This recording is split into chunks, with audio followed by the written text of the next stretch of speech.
I'm Adrian. Welcome back to Project 15, Day 21.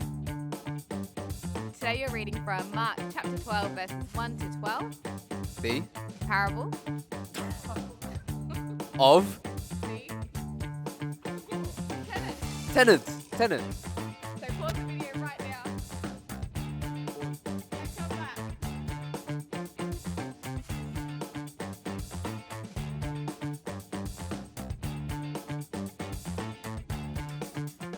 G'day teenagers, I hope you enjoyed reading the parable of the tenants. It's a difficult story to understand, but I want to do my best to simplify it for you.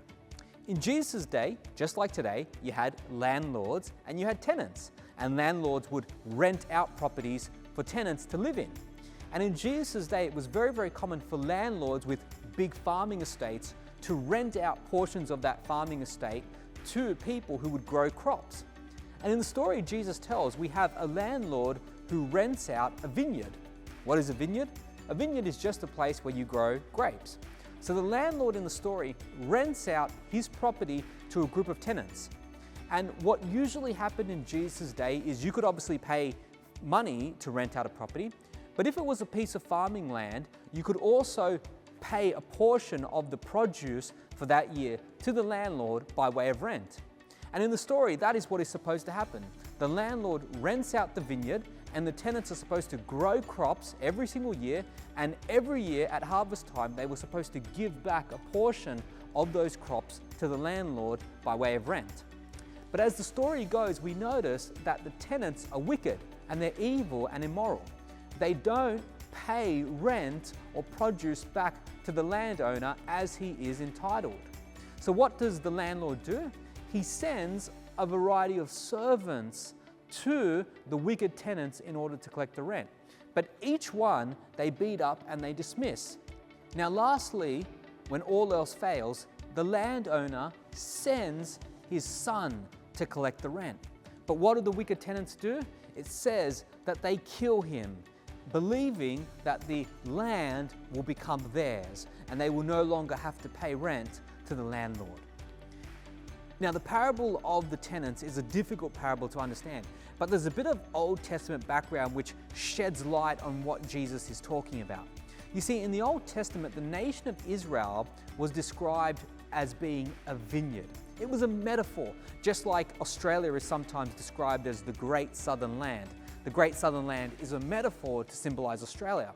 Well, the nation of Israel was described through this metaphor of a vineyard. They were described as being this great vineyard which God had planted, and God expected them to produce fruit. What was this fruit that God was expecting them to produce? Well, it was good works. It was good deeds. They were expected as God's people to produce good works, to love their neighbor, to love God, and to serve humanity. And the purpose of this parable is for Jesus to say that where God planted this wonderful vineyard and he expected the nation of Israel to produce good fruits, the people had failed.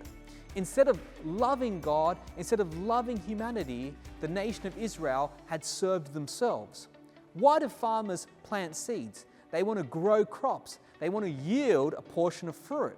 And what God was saying through this parable is, instead of the nation of Israel producing a harvest for him, they had completely rejected him and they had completely turned their back on him. And now, when he sends his son Jesus into this world, their final act of defiance, their final act of rebellion is going to be to kill Jesus. Now, what is the takeaway for us here today? Well, I want you to know, brothers and sisters, Jesus came into this world to die for our sins.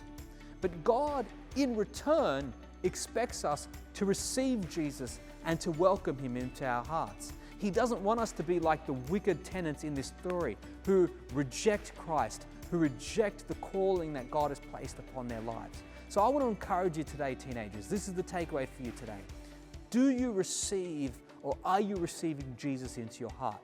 Or like the wicked tenants in this story, are you rejecting Christ and rejecting the free gift of salvation that God has given you?